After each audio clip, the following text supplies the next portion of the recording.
Hi, I'm Nick with Hunters Connect. Ground blind hunting can be an extremely effective method for getting close to that big buck or bull you're after. They're a great option if there's no perfect tree around for a stand, getting out of the elements, or if you want to conceal more of your movement. Before diving into ideal spots, we'll quickly cover a few different popular options to choose from. These 3 blinds right here are all popular styles you'll find at your local sporting goods store. While all 3 are extremely mobile and easy to set up, these 2 outside blinds are great for setting up, brushing in, and leaving up for the season. This one here in front is a great option for quick sits and run and gun scenarios such as turkey hunting. Turkeys are one animal you can get away with quickly locating, setting up a blind without tipping them off. If you want to be mobile and deadly, this is your blind. The most common place hunters utilize ground blinds for most big game are food source edges, water holes, and sometimes even in the timber. Where you place the blind depends solely on a few things like rifle or archery, big game trail locations, your prominent wind direction, and where you'll actually enter and exit the blind. Assuming we know the answers to those variables, let's set this blind up for our upcoming archery hunt. So when considering a placement of the blind, like we said, prominent wind direction, I know it's coming this way. I'm going to enter and exit the blind actually coming from behind me so I don't blow out the field. And I like to be off the field edge a little bit so it's less obvious. I got a nice tree I can kind of tuck it into here. First thing I always like to do is actually clear the ground of any debris. That way when you're in the blind, if you move your foot, knee, anything, it's not rubbing on any of this debris. So we're gonna clear a little bit of debris to prep for the blind.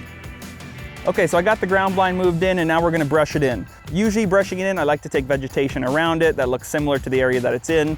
Each blind usually has some sort of tab on it. You can put brush, tuck it in, any grass, branches, anything like that. One phrase I like to use is, would you notice something new in your living room if you walked in every day?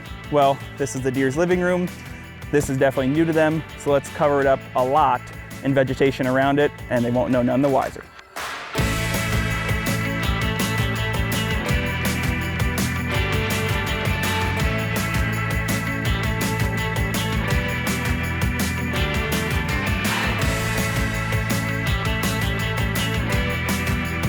So as you can see, we got it brushed in now, and I like to put a lot of brush on ground blinds. This works whether you're leaving it up for all season or if you just need to hunt it the next day. If you brush it in this much, usually the deer never pay any attention to it.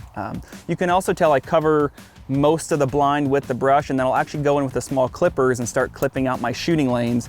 That way I can at least save as much brush and vegetation on the blind, but I'll go in and I'll snip a few of these out just for some clear lanes, but I like to leave everything possible on there.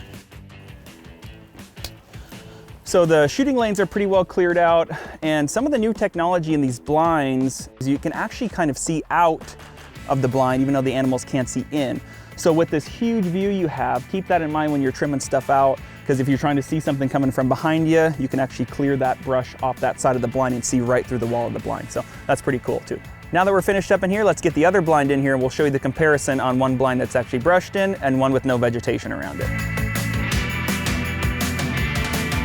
As you can see by the side-by-side comparison, brushed one's a clear winner. So I hope this helps you on your next ground blind hunting adventure, and thanks for watching Hunters Connect.